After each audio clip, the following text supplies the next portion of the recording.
Donc voilà, il est 13 heures, on va démarrer. Bonjour à toutes et à tous. Bienvenue dans ce webinaire intitulé Comment reconcevoir son système pour faire face au changement climatique.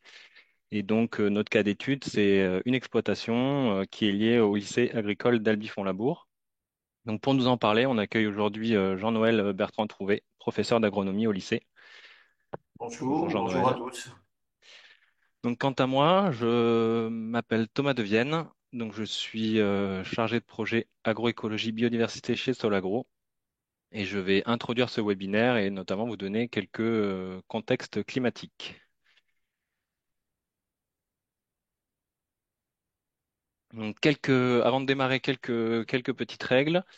Nous sommes en mode webinaire, ce qui veut dire que vos micros sont coupés. Vous ne pouvez pas prendre la parole. En revanche, vous pouvez adresser vos questions et remarques par écrit dans la rubrique Q&R. Vos questions seront répondues, on répondra à vos questions au fil de l'eau, par écrit ou à la fin de la présentation à l'oral. Et si vous avez un problème technique, vous pouvez utiliser l'onglet chat pour nous les signaler directement. Voilà, ce webinaire est enregistré et donc le replay vous sera envoyé par email. Le webinaire est organisé par Solagro. Donc Solagro est une entreprise associative qui a été fondée en 1981.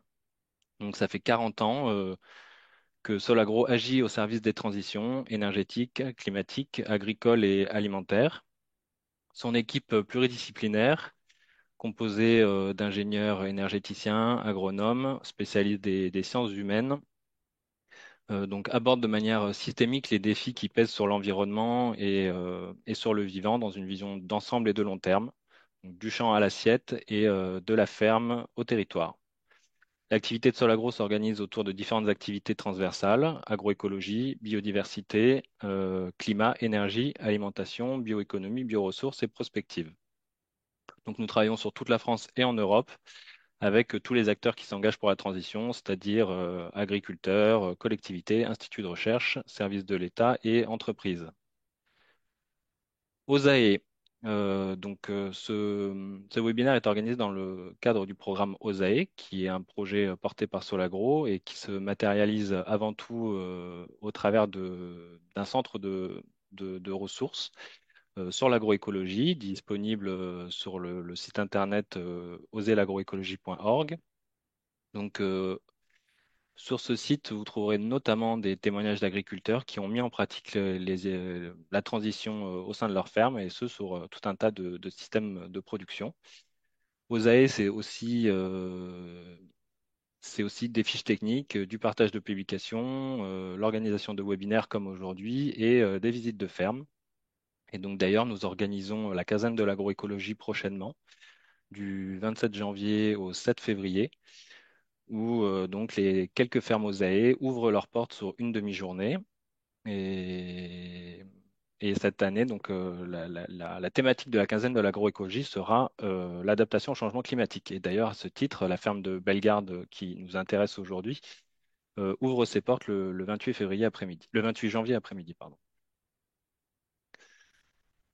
La ferme de Bellegarde, donc c'est l'exploitation du lycée agricole Alby-Font-Labour. C'est une exploitation en polyculture élevage.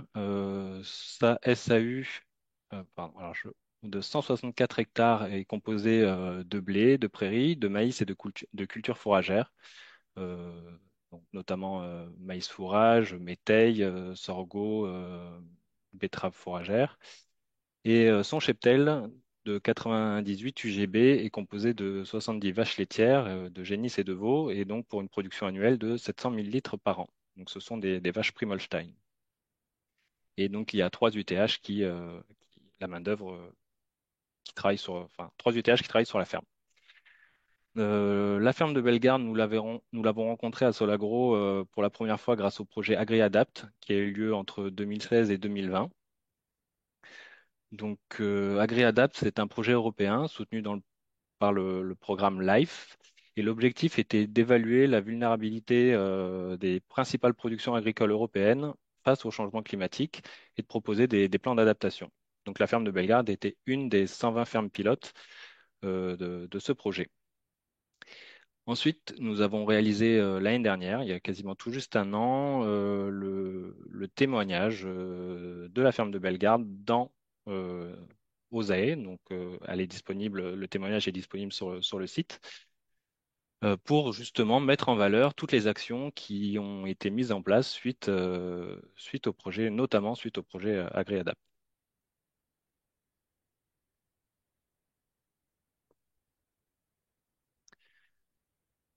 Alors, quels sont les aléas climatiques d'ores et déjà rencontrés au sein de la ferme? Il y a d'abord des fortes températures, donc en été, particulièrement en 2003, 2017, 2019 et 2022, qui ont provoqué des stress thermiques chez les animaux et qui font du coup diminuer la production. L'exploitation rencontre également des sécheresses récurrentes de juin à août qui viennent impacter notamment les productions végétales. Des pluies intenses au printemps et à l'automne, donc qui viennent perturber l'implantation des cultures. Et puis du vent un peu toute l'année, donc le vent d'automne qui est assez fréquent et intense, et donc qui a un impact sur l'assèchement de la végétation. Et que nous réserve l'avenir en matière de climat? Alors, les informations que je vais vous présenter dans les prochaines diapositives sont des indicateurs agroclimatiques qui intéressent la ferme de Bellegarde parce que c'est des indicateurs qui ont été calculés sur les cultures de la ferme de Bellegarde et qui ont été produits grâce à l'outil Canary. Sachant que l'outil Canary a récemment évolué en Climadia Agriculture et qu'un webinaire a été organisé il y a environ une quinzaine de jours pour expliquer justement ces évolutions et quelle est l'utilité, qu'est-ce qu'on peut faire à partir de cet outil. Donc, concernant les céréales à paille, on pourra observer dans les années à venir une diminution du risque de gel au stade épi 1 cm. Néanmoins, ça restera possible certaines années. Ensuite, il y aura une aggravation du déficit hydrique entre avril et juin. Donc là, les graphiques qui se sont affichés en bas de la diapositive. Donc vous pouvez observer d'une part une première partie sous forme donc de courbe avec la courbe en bleu qui représente la médiane et l'aire en bleuté qui représente un peu la variabilité des données. Donc c'est des données qui sont issues de plusieurs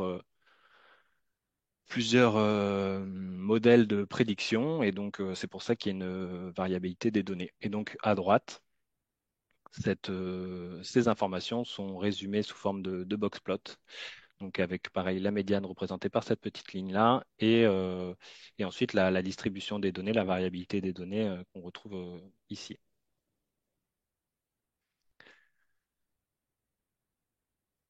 Et on va constater aussi dans les années à venir qui viendra impacter donc la production des céréales à paille, une augmentation forte du risque d'échaudage. Donc là, on voit clairement une courbe ascendante, donc des risques d'échaudage qui vont dépasser régulièrement les 30 et les 40 jours par an. Donc qu'est-ce que ça veut dire? Ça veut dire des jours supérieurs à 25 degrés entre avril et juin, donc qui viendront impacter le gonflement du grain. Concernant les cultures d'été, donc le maïs et le soja, on va constater une forte augmentation du stress thermique en période estivale, donc c'est le nombre de jours supérieur à 32 degrés, et une aggravation du déficit hydrique entre mai et août.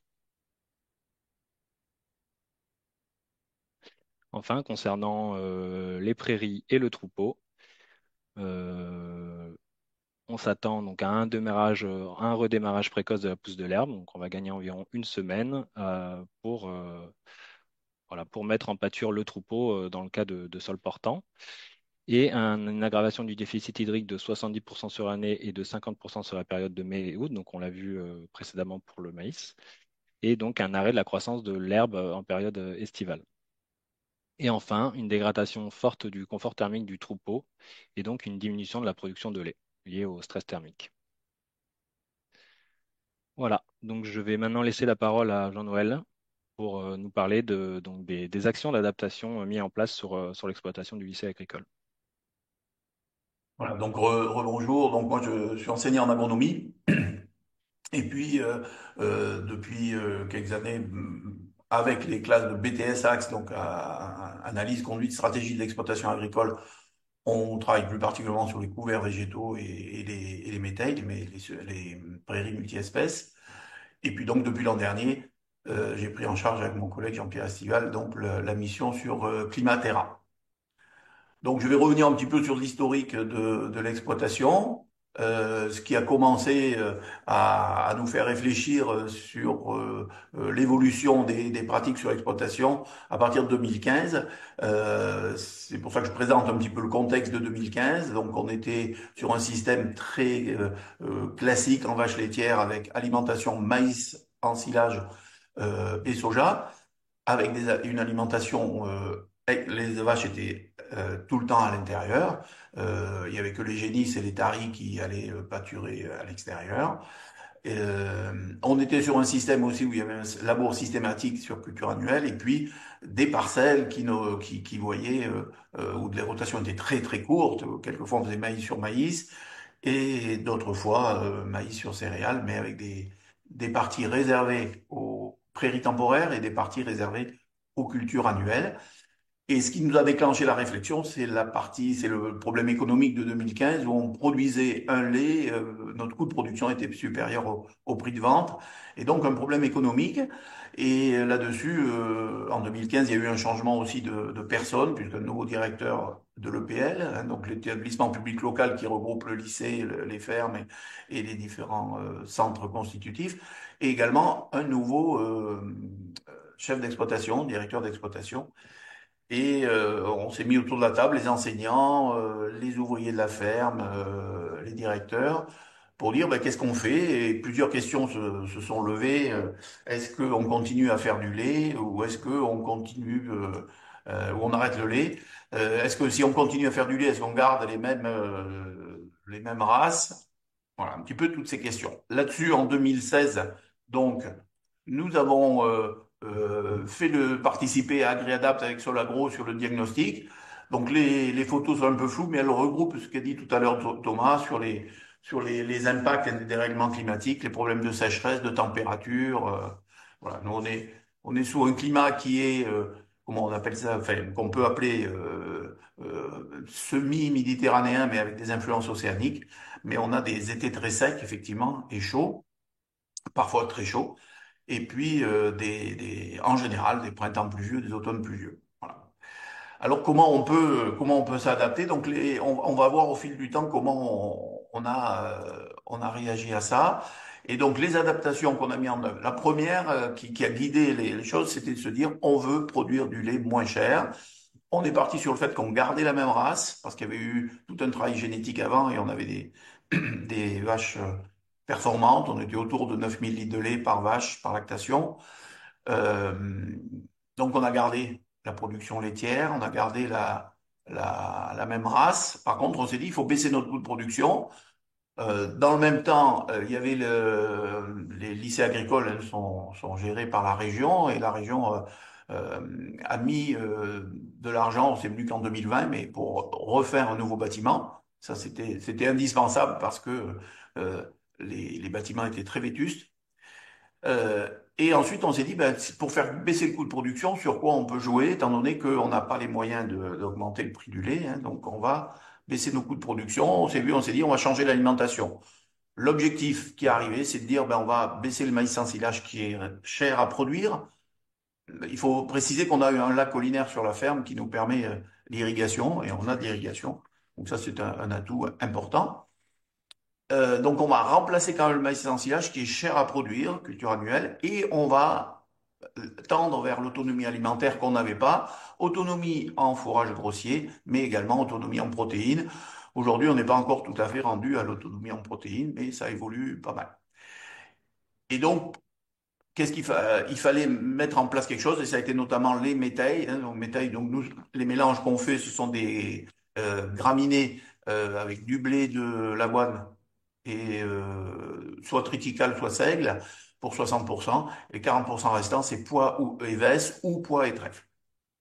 Ces métailles sont semées en automne et récoltées en mars, et derrière, en général, on enclenche avec une culture de printemps, soit du maïs, parce qu'on n'a pas arrêté le maïs, on l'a diminué, mais pas arrêté, soit d'autres cultures de printemps telles que soja ou tournesol. Autre point, c'était la préservation de la qualité des sols. Et là, on avait un gros souci d'érosion. Les parcelles c'est pas très pentu, mais c'est vallonné. Et avec nos techniques, hein, nos itinéraires techniques où on faisait quelquefois maïs sur maïs ou avec des périodes de terrain nu, et bien on avait énormément d'érosion. Et là, ça a été le choix de mettre des couverts végétaux et de modifier le travail du sol en essayant de réduire les coûts de production, toujours pareil, hein, notre point de départ.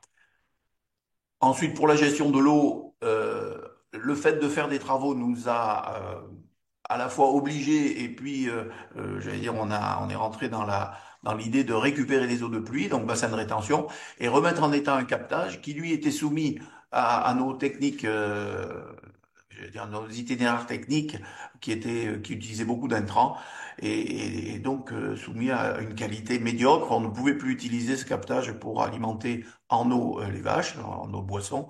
Et l'objectif, c'est d'y revenir. Là encore, on est en chemin, mais on n'est pas arrivé encore. Et puis à côté de ça aussi, toujours en lien à un lycée agricole, une ferme de lycée agricole, je l'ai peut-être pas dit au départ, mais ça a une mission aussi d'expérimentation, d'implantation dans le territoire, de travail avec des partenaires. Et dans ce cadre-là, eh bien, notamment donc Clément Marty, qui est formateur au CFA, avec des BTS, donc à l'époque APV et Axe, et a mis en place de l'agroforesterie, donc planter des arbres dans les parcelles, dans des parcelles de culture annuelle et dans des parcelles de pâturage. Et à partir de 2015 aussi, Serge Touzane, le chef d'exploitation, a lancé un programme de plantation de haies, donc là, en partenariat avec euh, Arbres et Paysages. Et donc chaque année, on plante 400 mètres de haies. Et on verra tout à l'heure un petit peu les liens qu'il y a à chaque fois avec la pédagogie, chez quelle classe est associée à telle ou telle action. Alors, on va passer donc, la ferme de Bellegarde, donc vous l'avez vu en 2015. En 2023, ce qui change au niveau assolement, eh bien, c'est qu'on a une diversité de cultures. On a baissé la surface en maïs, fourrage. Alors, on continue à faire du maïs semence. Ça, j'ai oublié de parler euh, de maïs semence qui était fait depuis toujours. On a des contrats avec la RAGT.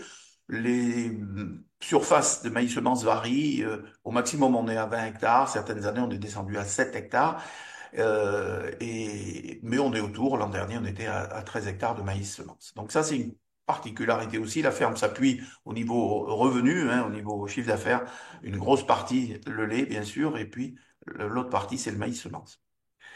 Donc, de l'orge, du métail, on a encore du blé, on a beaucoup baissé la surface en blé parce que dans le nouveau bâtiment, les vaches sont en logette et non plus sur air paillé.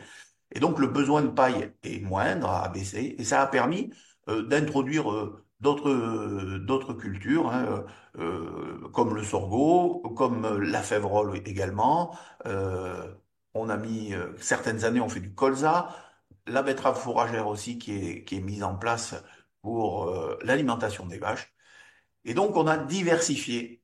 Si on peut regarder, voilà, le schéma en 2015 et 2023, c'est la diversification de l'assolement, mais en restant encore hein, donc l'alimentation qui suit des vaches, bien sûr, suit comment dire, cet assolement, hein, le maïs en silage, qui va représenter à peu près encore 40% de la ration en fourrage grossier, le métail qui est aussi associé, les prairies, donc sous forme de foin ou d'enrubanage selon les années.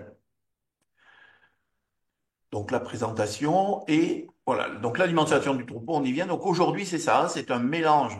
Hein. Donc quand on dit ensilage d'herbe, c'est l'ensilage de métail. Le foin, c'est du foin de prairies temporaires mélangé, un mélange d'associations de graminées du secteur. On est sur du dactyle, régras, fétuque, et puis également des trèfles et de la vesse. Euh, on est encore dépendant des tourteaux de colza qu'on achète, et puis des céréales produites sur la ferme. Donc on produit toujours un petit peu de maïs grain, de l'orge, des févroles également qu'on introduit dans la ration. Donc, ça reprend hein, ce qui est inscrit, c'est-à-dire la ration de 15 kilos de matière sèche. Donc, pour des vaches, on a un petit peu baissé en production. euh, et on est quand même autour de 8 500 litres de lait par vache par rapport aux 9 000 qu'on avait avant. Seuls les tourteaux donc achetés à l'extérieur. Et puis le pâturage tourne en dynamique. Donc, on l'a mis en route en 2018. Pendant les travaux 2020, 21, 22, on a un petit peu arrêté le système pâturage. Il y avait toujours du pâturage, il était un peu moins tournant et pas forcément, pas forcément dynamique. Et là, c'est repris, on recommence maintenant à pouvoir sortir les vaches. On a l'avantage d'avoir une quinzaine d'hectares, 15 hectares qui sont vraiment autour du bâtiment et qui nous permettent d'assurer le pâturage des vaches. Et Tari et Génie ont toujours pâturé. On, on, on a une particularité par rapport au climat, c'est que en année, j'allais dire moyenne, on est capable de vraiment faire pâturer les vaches à peu près 4 mois dans l'année, où elles trouvent à manger, avec toujours une partie de ration complémentaire. Mais le reste du temps, si elles vont à l'extérieur, notamment au mois de juin, juillet, août, c'est plutôt pour, comme on dit, prendre l'air ou se dégourdir, mais non pas pour manger. Il n'y a pas grand-chose sur les pâtures. C'est pour ça qu'il y a une réflexion sur le pâturage tournant, étant donné qu'on a une possibilité d'irriguer. On se pose la question de voir comment on pourrait mettre en place un pâturage donc performant, c'est-à-dire capable d'amener l'alimentation suffisante pour maintenir un taux de production de lait élevé, euh, un peu plus longtemps que nos 4 mois habituels et quelquefois en année difficile tombe à 3 mois, euh, en irriguant les pâtures. Et là, c'est un projet qu'on va lancer, qu'on a commencé à lancer avec, donc c'était la nouvelle directrice d'exploitation, et avec des élèves, des étudiants de BTSAC où on va réfléchir dessus sur le projet. On réfléchira sur le projet, après ça se fera pas. On verra par la suite comment on le met. Voilà un petit peu les réflexions. Euh, alors, les couverts végétaux. Donc, ce qu'on appelle couverts végétaux, on distingue, nous, les couverts végétaux à destination qui ont été mis pour limiter l'érosion, mais à destination du sol que l'on va enfouir. Et ce sont ceux qu'on présente maintenant, les VES, Févrole, Facelli, avec le premier objectif, c'était limiter l'érosion du sol.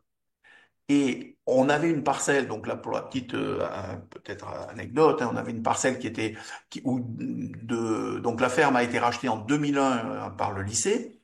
Et en 2015, sur cette parcelle, il y avait eu 13 années de maïs. Donc voilà, pour vous donner un petit peu l'absence de rotation, avec 2 années de céréales. Et souvent, ces années-là, on était presque à, j'allais dire, 18 labours. C'est-à-dire qu'il y avait certaines années, on avait labouré 2 fois. Donc on avait une image, on avait fait un profil de sol en 2015 et on avait une semelle de labour, j'allais dire, magnifique. Donc ça, pour la pédagogie, c'était très intéressant pour faire voir les inconvénients d'un travail du sol trop fréquent dans ce type de sol et surtout une absence de rotation et aussi un terrain nu pendant 6 à 7 ou 6 mois. Voilà. Donc, un problème d'érosion, cette parcelle elle était juste au-dessus du lac, donc des problèmes d'ensablement aussi du lac. Donc, la mise en place des couverts, c'était d'une part limiter l'érosion, mais aussi redonner une capacité de rétention en eau du sol. Une des remarques de Serge Touzane, et ça on l'a un petit peu mesuré maintenant avec Climatera, mais on n'a pas encore de chiffres tangibles, mais il disait quand il irriguait, donc en 2015-2016, avec 30 millimètres d'apport d'eau en canon enrouleur, eh bien en fin d'irrigation, l'eau ruisselait sur le sol. Donc le sol n'était pas capable de retenir ces 30 millimètres d'eau qu'on apportait, donc une perte. Et c'était lié non seulement à au taux de matière organique. On était à l'époque à 1,9 de matière organique, donc une capacité, j'allais dire, assez faible de rétention, mais également une profondeur faible, puisque on était sur 25 centimètres de profondeur. Ça s'est bien amélioré, on le verra par la suite. Et donc, le deuxième objectif, c'était augmenter notre capacité de rétention du sol, et puis en mettant des couverts, augmenter notre taux de matière organique, notre teneur en matière organique. Il y avait un autre point qui était de mieux gérer le développement des adventices. On peut dire qu'après 9 ans maintenant, ou 8 ans, on n'a pas réussi. C'est pas la mise en place des couverts qui nous a limité les adventices et on est obligé d'utiliser la gestion des adventices par les produits phyto ou aussi par le travail du sol. Et autre point, réduire les apports d'azote. Donc ça a été un constat. Grâce à la méthode Merci, on fait des prélèvements et on mesure la restitution d'azote. Et les restitutions qu'on a là, c'est celles qu'on a mesurées de 2018 à 2023-24. Voilà. Et le choix des couverts, c'est fait, donc pour rejoindre un peu la pédagogie, c'est fait avec des essais qu'on a menés en 2016 et 17 avec les étudiants BTS Axe, où on a essayé plusieurs types de couverts avec notamment des couverts avec de la moutarde ou des couverts avec des radis noirs, des couverts où on était plus spécifique avec un peu que de la févrole.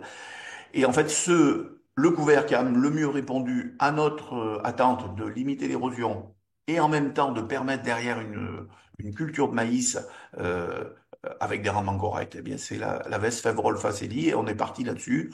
Un mélange donc de 80 kilos à la semence, de 80 kilos de semence de févrole, 10 kilos de Facelli et 2 kilos et demi de Vess.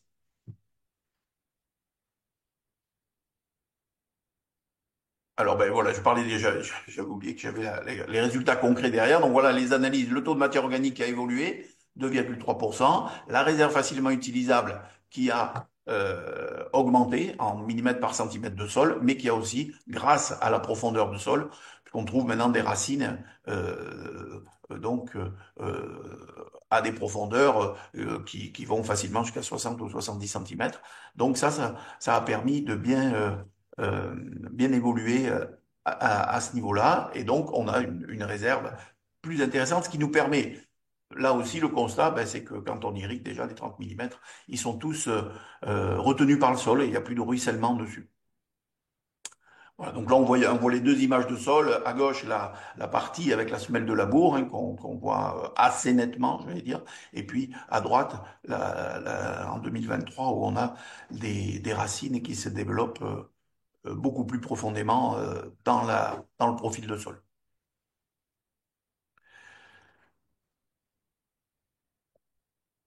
Alors, pour la gestion de l'irrigation, donc on a un lac collinaire, euh, on a donc 150 000 mètres cubes. On utilise en année, les années les plus sèches qu'on a utilisées, on est sur du 90 000 mètres cubes utilisés.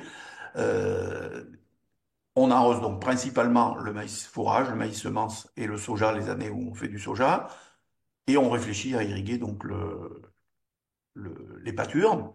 Euh, on est sur l'année 2022 qui a été une année très sèche, mais surtout très chaude. On s'est aperçu que finalement notre facteur limitant, c'était pas l'eau, puisqu'on l'avait et qu'on pouvait irriguer, mais ce qui nous a empêché de faire du maïs, et ça a été dit par Thomas à l'entrée sur les hausses de température, hein, des températures supérieures à 32 degrés, voire même à 35 degrés, et qui ont limité la fécondation du maïs, et c'est là-dessus qu'on n'a pas eu en maïs semence une, des rendements très faibles et puis une qualité du maïs fourrage beaucoup plus faible cette année-là. À la fois rendement, mais à la fois qualité. Et pas donc pas lié à l'eau. La gestion de l'irrigation, donc on a un système on est une retenue collinaire sur un bassin versant. On a un débit réservé parce que c'est j'allais dire un petit ruisseau qui passe et on maintient donc un débit réservé pour ce ruisseau. Euh, et ça nous permet effectivement d'assurer une production et de tendre et d'arriver à l'autonomie en fourrage grossier. En 2023, on est autonome en fourrage grossier et on est pratiquement autonome en protéines, en production de protéines. Alors ensuite, autre action qu'on a menée, c'était sur l'agroforesterie. Donc la présentation hein, de nous l'agroforesterie, conduite par Clément Marty avec des classes de BTS, des BTS APV et Axe. Et on a mis ça a commencé en 2019 pour les premières plantations, avec des plantations d'arbres de chênes, merisiers, alisiers torbinal principalement. Et la première année, ça a été planté sur des cultures. c'est-à-dire sur des cultures annuelles. Il y a eu du maïs l'année où ça a été planté, puis ensuite il y a eu des céréales à paille. Maintenant, cette parcelle est passée en prairie temporaire. Et il y a une deuxième plantation où cette année, il y a de l'orge dessous. Donc on a le principe de l'agroforesterie chez nous, ça a été de mettre des écartements en se basant sur la largeur du pulvé, donc on est à 23-24 mètres de large, et entre arbres de mettre 8 mètres entre chaque arbre. Cette plantation a demandé, alors un gros investissement, ça a bien fonctionné chez nous parce que aussi c'est l'investissement de Clément Marty qui a permis cela, parce que derrière il assure avec ses classes, voire tout seul, l'entretien des arbres les premières années. Donc là, le but, c'est à la fois l'expérimentation de cette agroforesterie sur la ferme. Euh, C'était voulu porter par un formateur et une classe, parce que le chef d'exploitation avait dit, ben nous, on n'a ni le temps de s'occuper de l'agroforesterie, ni les moyens de le faire. Et donc, ça, c'est été entièrement pris en charge par une classe et par un enseignant, un formateur. Et ça permet de voir, en tous les cas, il y a un constat qu'on a fait, même si des mesures donc sont faites. Donc, je m'excuse d'avance si c'est un peu confus, mais au niveau des résultats, effectivement, c'est en participant au projet Climatera qu'on s'est aperçu qu'on avait des résultats, ou peut-être pas assez, en tous les cas, qu'il fallait chiffrer nos résultats parce qu'on avait du mal à valider ou valoriser les résultats qu'on avait. Donc sur l'agroforesterie, on a des constats visuels. C'est une année où il y a eu des fortes pluies de printemps suite à un semis de maïs. Dans notre parcelle d'agroforesterie, eh bien, on n'a pas eu besoin de ressemer. Le voisin qui était juste à côté, qui avait semé à la même date à peu près, ou à quelques jours près, eh bien, était obligé de ressemer son maïs parce que les fortes pluies avaient emporté toute la semence. Donc ça, c'est un constat. Maintenant, on est en train de mettre en place des mesures, justement, par rapport à la hauteur de terre, des mesures assez fines, hein. Ça, c'est notre collègue Camille Gontier qui travaille à la plateforme technologique et qui va mesurer les hauteurs de sol, justement, sous les rangs des arbres. Elle le fait déjà sous les haies, et de voir un petit peu l'impact de l'arbre par rapport, justement, à la limitation d'érosion. Il y a aussi, bien sûr, l'impact important de l'arbre par rapport à la rétention en eau, augmenter la capacité de rétention en eau, et donc augmenter par là même la disponibilité en eau pour les cultures. Donc ça, il y a eu deux plantations et il y en a une troisième qui est prévue dans une des parties des 15 hectares qui sont autour, donc en prairie temporaire, et qui va être faite dans l'année 2025 sous le même schéma d'écartement, sous le même schéma donc 8 mètres entre arbres et 23-24 mètres entre rangs. On réfléchit aussi au fait qu'on va peut-être irriguer dans quelques années, donc tenir compte de cette j'allais dire, technique, tenant compte que aussi les arbres ont évolué en hauteur, etc. Et ça, c'est une discussion qu'on a eue ces jours-ci avec les autres lycées impliqués dans Climatera et qui, notamment à Valence, ont euh, la même problématique avec l'irrigation des pâtures et donc sont en canon enrouleur également. Ça, c'est sur l'agroforesterie. Donc, on voit l'évolution de l'impact sur, sur la partie économique. Parce que en 2015, c'était notre première raison pour laquelle on a commencé à dire il va falloir innover ou modifier les choses ou s'adapter parce que le prix du lait n'était pas suffisant en tous les cas, notre prix de production était plus élevé que le prix de vente. On a donc les productions animales, je vous l'ai dit, production animale, c'est la production laitière, parce que la vente de veaux représente pas grand-chose hein, dans les veaux de lait. Les veaux Primolstein ne sont pas très bien valorisés, peut-être 50 euros pièce, mais donc il n'y a pas une grosse. C'est le lait qui fait le revenu, le chiffre d'affaires des productions animales. Et en production végétale, c'est le maïs semence. Et là, avec l'inconvénient principal par rapport au climat, c'est ces températures très élevées, au-delà des 32-35 degrés, au mois de juin, au mois de juillet, en période de floraison, fécondation du maïs, que l'on a un impact. Cette année, par exemple, en 2024, il n'y a pas eu de récolte. Alors, ce n'est pas, là, c'est pas dû directement au climat, parce que tous les 5-6 producteurs, les 6 producteurs sur la variété de la RAGT n'ont pas fait de production, donc c'était lié aux variétés. Donc ça, c'est la société RAGT qui a pris en compte cette absence de production. Mais l'année de 2022, où on a eu des fortes températures, on s'est aperçu effectivement d'une perte de 30 à 60% de fécondation sur les maïs. Hein. C'est des épis qui sont très peu remplis, des grains par-ci par-là. Donc une très faible production. Et encore une fois, pas lié au manque d'eau, bien lié à la température. Alors, ah ben, j'ai fait le tour. Alors moi, ce que je voudrais Ouais. rajouter par rapport à ça, c'est pas que les résultats économiques. Bon, il n'y a pas de diapo en face, mais c'est par rapport à la production fourragère, où on a le même impact de la température, j'allais dire, sur la production fourragère. Passer, j'allais dire, certaines espèces, hein, on pense aux dactyles, aux raies gras, mais même les vesses ou le trèfle, quand on approche les 30 degrés, il y a une une baisse de production importante. Donc, dans notre esprit, d'aller vers le pâturage, et je pense, enfin, je ne l'ai pas dit, et donc je vais le dire, pour vraiment un souci de baisse de coût, hein, quand les vaches ramassent elles-mêmes leur nourriture, ben, c'est du gain de temps et du gain de coût de production. Et quand en plus, quand elles sont dehors, ben, il y a un épandage des déjections animales qui se fait automatiquement, c'est encore une fois un gain de temps et un gain de main-d'œuvre.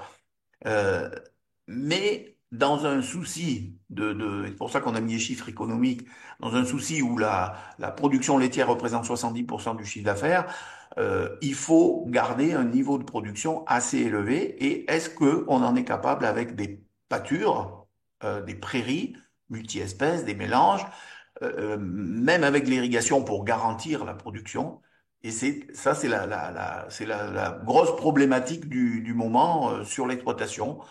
Est-ce qu'on est capable de nourrir des vaches en gardant bien sûr un niveau de production qui permette d'assurer, ben, on l'a vu, hein, payer les ouvriers, faire fonctionner la ferme, parce que même si une ferme de lycée agricole a d'autres objectifs que la production, que l'équilibre économique, et il n'empêche que ça fait partie des objectifs et des missions des exploitations.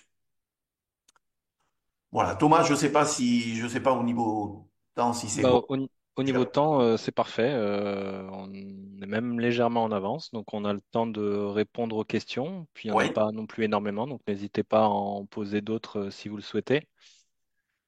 Alors j'ai noté, alors certaines, hein, peut-être tu as déjà répondu, ou il y en a qui ont été répondues par écrit, mais bon, on va prendre le temps d'y répondre à oui, l'oral. oui. Donc concernant les couverts végétaux, sont-ils pâturés? Sinon pourquoi? Et comment sont-ils détruits? Alors, donc, première question, les couverts végétaux, donc on est bien sur les couverts. Il y a deux types de couverts hein, qui nous couvrent le sol pour l'érosion. C'est le couvert végétal Facelives févrole. Ceux-là ne sont pas pâturés, sont détruits avec plutôt un outil à dents, peut-être que connaissent, on appelle ça la dent Michel, avec des dents un peu en pas de doigt, avec un ou deux passages, sont détruits, en général, on est fin mars. Pour derrière, ces couverts, ils précèdent une culture de maïs semence. Voilà, donc en règle générale, on n'a pas besoin de labourer. Ça fait quelques années qu'on le fait et on ne laboure pas avant le maïs semence. Pour l'anecdote d'ailleurs, la RAGT au début était assez réticent parce qu'on ne suivait pas le cahier des charges de l'itinéraire technique prévu pour le maïs semence. Donc les premières années, ils avaient même, il peut demander comme on signe une décharge en disant, ben, on ne suit pas l'itinéraire technique prévu, s'il y a des mauvais résultats, on en subira les conséquences. Là-dessus, au fil des années, ils se sont aperçus que finalement, on avait d'assez bons résultats, que c'était pas euh, ce, ce précédent couvert et ce non-labour qui entraînait derrière une mauvaise production. Il faut dire que sur la ferme, on n'a pas vendu la charrue, hein, on s'interdit pas de labourer et on laboure quelquefois encore, euh, notamment dans la destruction des prairies temporaires ou des parcelles de luzerne et qui sont labourées. Mais on a beaucoup moins d'impact avec un labour tous les 4 ou 5 ans, notamment sur les semelles de labour, que ce qu'on pouvait avoir quand on labourait fréquemment. Donc le couvert. le couvert végétal Facili Vespévrol destiné au sol et ce qui nous a permis de remonter, on a vu tout à l'heure le taux de matière organique. Par contre, les couverts méteilles, qui eux sont semés aux mêmes périodes, c'est-à-dire début octobre et récoltés en ensilage fin mars, alors eux sont à destination donc de l'alimentation du troupeau. Et ce sont les mélanges qu'on a vus poivès ou pois trèfle avec les trois céréales. Très bien, merci. Maintenant, concernant les rations, j'ai noté un certain nombre de questions aussi. Alors, quelle surface pour subvenir aux besoins du troupeau, à peu près? Donc, si tu peux nous parler du bilan fourrager, quelles sont les rations d'été et est-ce que vous avez étudié les fourrages issus des arbres? Issus des Issus des arbres, de l'agroforesterie. Alors, donc ça, non, pas encore. Ça, c'est un projet. On n'a pas utilisé ça. Donc là, la ration fourragère, on a globalement, sur les 160 hectares, on a à peu près 120 hectares qui servent à l'alimentation du troupeau. Je veux dire, bon an, mal an, des fois ça va un petit peu plus, un peu moins. Dans ces 120 hectares, il y a une particularité aussi, parce que sur Albi, on gère les prairies permanentes qui sont de l'aérodrome, donc de très faible qualité, puisqu'on ne peut pas les ressemer, on les fauche qu'une fois. Je veux dire, ça fait d'une quantité de fourrage, mais ça, c'est, disons, l'action du partenaire mairie d'Albi, mairie du séquestre, avec qui on entretient l'aérodrome. On ne paye pas le fourrage, mais on fait le fourrage qui est pas toujours de bonne qualité. Donc ça fait un fourrage qui est souvent utilisé pour les taris, pour les génisses, ou voire même pour pailler quand c'est de mauvaise qualité. Et à côté de ça, on met en place, donc par contre, les prairies, j'allais dire, qu'on cherche à haute performance. Là, on est toujours dans l'évolution et dans la recherche. Sinon, l'aliment de base, donc, c'est le maïs fourrage. L'an dernier, on était à 13 hectares à peu près de maïs fourrage. On est sur une 17 ou 18 hectares de métail. Alors, les rendements sur le maïs fourrage, on est autour de 15 tonnes hectares, à peu près 15-16 tonnes hectares de maïs fourrage ensilé. On est sur du 8 à 10 tonnes de matière sèche en métail, ensilé également. Et puis on a des prairies temporaires, on a de la luzerne aussi, de la luzerne qu'on ramasse, qu'on récolte en foin, séché, et également les prairies temporaires qui sont autour, qui servent à la pâture, mais qui sont aussi fauchées parce que, je vais dire, comment dire, on est un petit peu sur le chemin de la mise au pâturage, mais il y a au printemps, et c'est un peu, c'est en lien avec notre climat, hein, qui fait que au printemps, on va avoir des grosses quantités. Cette année a été l'exemple, j'allais dire, multiplié par deux, trois, c'est-à-dire une quantité de fourrage importante. Et donc, on la récolte quand on le peut, quand la météo le permet, on le sèche, donc en foin. Quand elle ne le permet pas, on fait aussi de l'enrubanage. Je ne sais pas si j'ai répondu à la question de la ration ou pas. Il me semble, oui. Merci. Il y a une question sur un peu la période de transition. Donc, Ouais. comment s'est passée cette période de transition de pratique, notamment au niveau des résultats, euh, et, euh, et comment ont réagi les étudiants à ce Alors, la changement? période de transition, d'un point de vue économique, il faut dire qu'en 2015, on n'avait pas trop le choix. On vendait le lait moins cher, oui, moins cher que ce qui nous coûtait. Donc, assez vite, euh, on est passé à des résultats économiques. On a baissé le coût de production. En baisse de production, on avait fait une prévision à tomber à 7500 litres. On n'y est jamais tombé. On est toujours resté au-dessus des 8000 litres de lait par lactation. Mais on y est allé surtout progressivement. C'est-à-dire qu'on a continué, on est allé progressivement je veux dire, globalement du 100% maïs en silage. euh, on a baissé, aujourd'hui on est encore à 40 ou 50% de maïs. Ça s'est fait progressivement avec l'introduction des métails. Donc on a mis des métails, il faut voir, on a pris la décision 2015, on met des métails 2018, l'année où on sort aussi les vaches. C'est-à-dire que en 2015, on a semé les prairies temporaires à destination du pâturage. Là aussi, on avait fait des essais hein, de mélange avec beaucoup de semenciers, 7 ou 8 semenciers du coin qui nous avaient apporté des semences pour faire des essais un petit peu, voir comment ça réagissait, non seulement les pâtures à la météo qu'on avait, mais aussi au piétinement, donc des essais qui ont été menés. Et tout ça, ça s'est enclenché avec une sortie des vaches. Donc, bon, on a retenu la date pour nous, 2 mai, le 2 mai 2018. On a ressorti les vaches. Là aussi, il y avait une petite crainte parce que c'est des vaches qui n'étaient jamais sorties, à part quand elles étaient génisses. Mais il n'y a pas eu de souci de ce côté-là, sachant qu'on a maintenu au départ, et on le maintient encore, bien sûr, un complément avec la ration de base. La ration ne change pas, c'est juste la quantité qui change. Voilà. C'est-à-dire que la ration maïs, métail, complétée avec du foin, plus des céréales de la ferme, donc orge, maïs, févrole, et puis des tourteaux de colza, euh, la ration est la même, et quand les vaches pâturent, on diminue la quantité à l'auge. Et par rapport aux élèves, aux étudiants, ben moi je verrais une évolution donc depuis 2015. Au départ, c'était un petit peu les réponses un peu brutes du style bah, c'est du n'importe quoi. Euh, on sait très bien que le maïs et le soja c'est le meilleur pour faire produire du lait. Qu'est-ce que vous allez changer? Vos vaches elles produisent beaucoup, etc. Vous sortez les vaches, ça va impacter beaucoup la perte de rendement. Et on avait beau avancer l'argument économique, hein, comme c'était ça, c'est une prof d'économie qui avait dit, quand on perd de l'argent par litre de lait, il vaut mieux en produire moins qu'en produire plus. Mais bon, malgré ça, donc bah, une assez grande réticence. Aujourd'hui, alors il faut dire que les résultats économiques se sont améliorés. Les résultats techniques, ma foi, on a essayé des choses, on a des réponses. Et comme les étudiants vont, tous les BTS première année vont une semaine sur la ferme, et puis on y va souvent pour faire des suivis, ou notamment sur les couverts. Aujourd'hui, ils peuvent être encore, comment dire, pas convaincus, mais par contre, ça ouvre la discussion. On leur amène, on leur dit, ben, vous avancez ça, ben, avancez des arguments. Et ça, ils sont capables de le faire. Et ça, je trouve que ça a bien changé. En 2015, on avait plutôt des étudiants qui étaient contre, mais qui n'acceptaient pas ou qui n'écoutaient pas les arguments avancés et qui en avançaient pas non plus. Alors que maintenant, on a des jeunes qui sont pas forcément favorables et ils disent, ben, chez nous, ça se passe pas comme ça, on fait différemment, les couverts, ça coûte cher, il faut comment on les détruit, c'est pas intéressant. Mais il n'empêche qu'ils sont, je trouve, plus ouverts à la discussion et acceptent mieux le fait qu'on puisse ne pas être d'accord.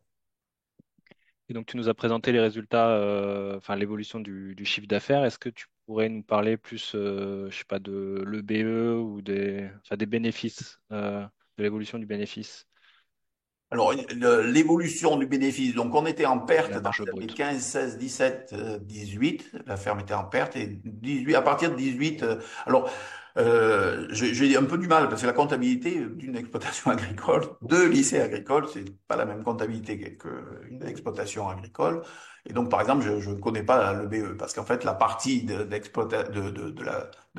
la comptabilité d'exploitation rentre dans la comptabilité de l'EPL.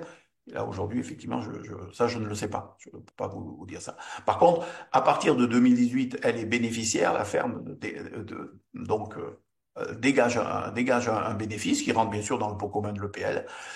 Et on est toujours dans ce constat-là. On n'a pas les chiffres de 2024. Ça sera peut-être différent dans le sens où on a une mauvaise année maïs, mais qui, bon, comptablement va sûrement être récupéré sur 2025, étant donné qu'il y a le jeu des assurances qui marche dans le cas où on n'est pas responsable là, du choix des semences. Donc, globalement, on a une ferme qui est à l'équilibre et qui même dégage du bénéfice avec ce système-là, mais il faut dire aussi qu'on est un lait qui en ce moment est à 450 euros les 1000 litres. Il faut pas oublier qu'en 2015, quand on avait un coût de production qui atteignait les 230 euros les 1000 litres et on vendait le lait qu'à 220 ou 215, quoi. Donc, on était très haut. Là, en 2018, on a baissé, pour avoir un chiffre, on était à 175 euros les 1000 litres de coût de production. On avait baissé notre coût de production lié à l'introduction du bétail, lié à la diminution des coûts de production du maïs par le travail du sol différent, notamment. Voilà. Et puis la baisse aussi des charges, hein, quand vous amenez 50, 60 ou une année 70 unités d'azote en moins, donc d'azote acheté en moins, ben c'est ce qui fait baisser les charges. Et donc justement, en parlant de ça, au niveau des intrants, est-ce que vous avez constaté une baisse des IFT et une baisse de la fertilisation azotée? Alors, donc, baisse de la fertilisation, oui. Ça, donc, alors, baisse de la fertilisation par le fait que, effectivement, baisse des engrais minéraux apportés. Voilà. Sur la fertilisation, on est resté ça, on fait le calcul avec les bilans de fertilisation. Par contre, sur l'IFT a baissé, mais pas lié. Comment dire? L'IFT maïs n'a pas baissé. Mais l'IFT de l'exploitation a baissé parce qu'on fait moins de maïs. Voilà, ce que si je suis clair là-dessus. L'IFT maïs n'a pas baissé parce que justement sur les couverts, là où on avait mis, entre guillemets, pas le principal objectif qui était l'érosion, mais un sous-objectif, limiter les adventices, on s'aperçoit que c'est en tous les cas pas suffisant pour baisser notre IFT sur le maïs. Donc l'IFT maïs, on est à peu près dans la moyenne régionale, hein, mais on a là-dessus, on n'a pas amélioré les choses. Voilà. Ok. Euh, Très bien, merci.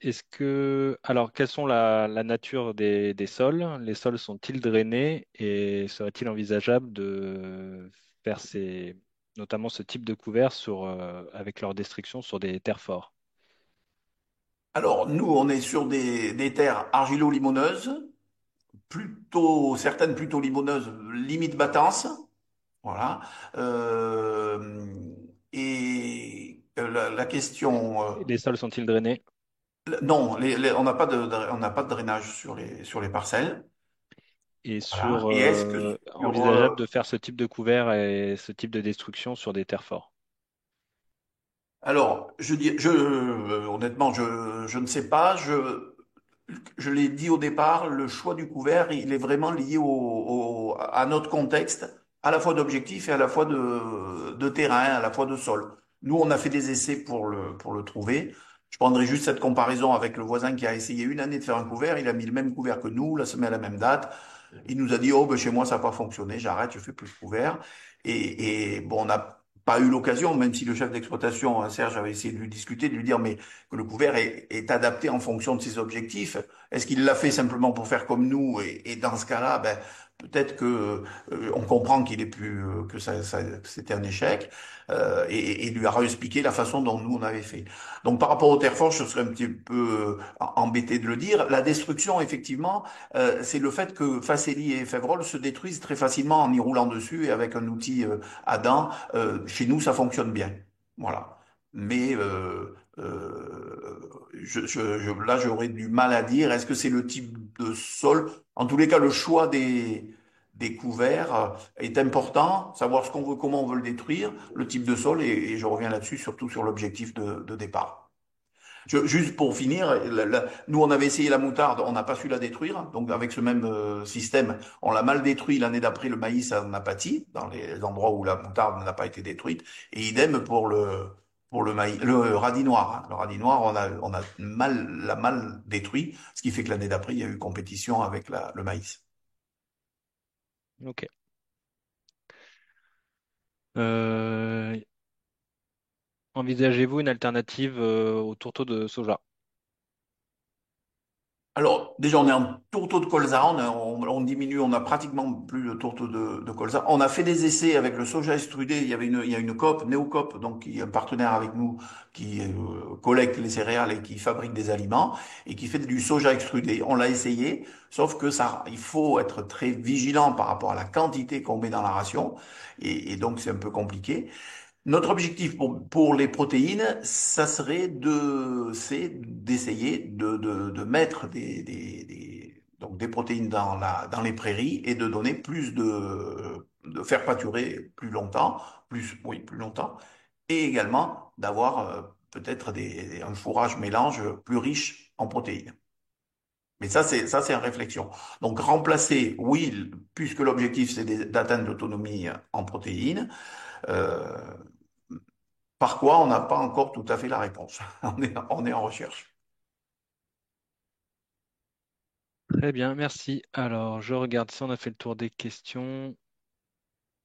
Euh,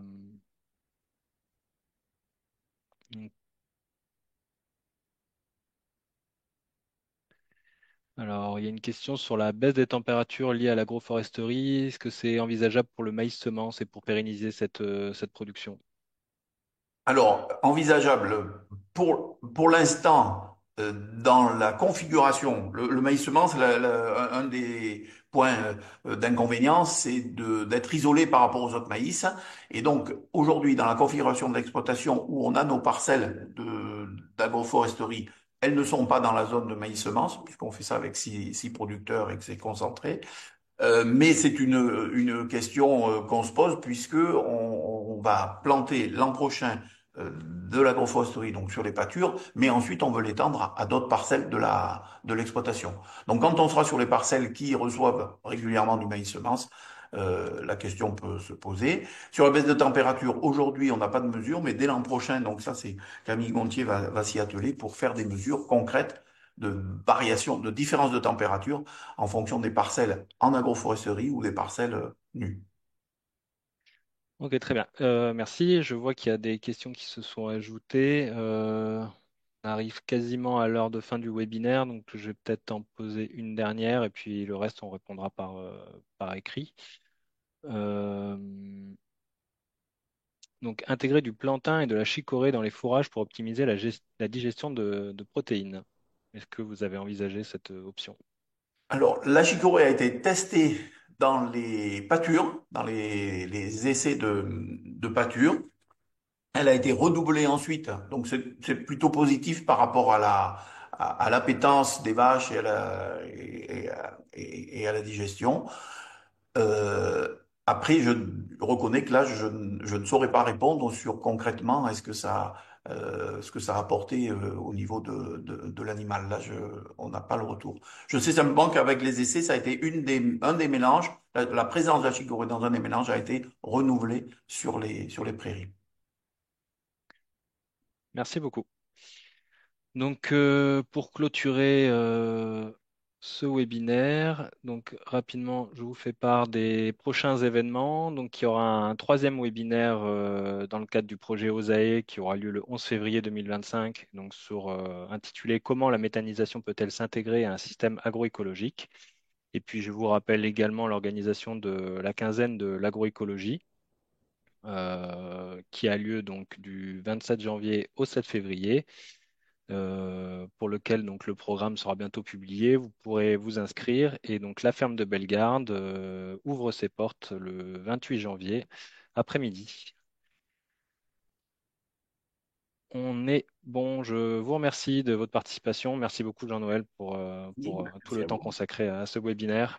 Voilà. Ben, je rajoute, c'est vrai que le 28, ça permettra, il y aura Stella Denis, la chef d'exploitation, et je pense que notamment par rapport à ces questions d'alimentation de vaches, ration et résultats, elle saura beaucoup mieux répondre que moi sur ces points précis là.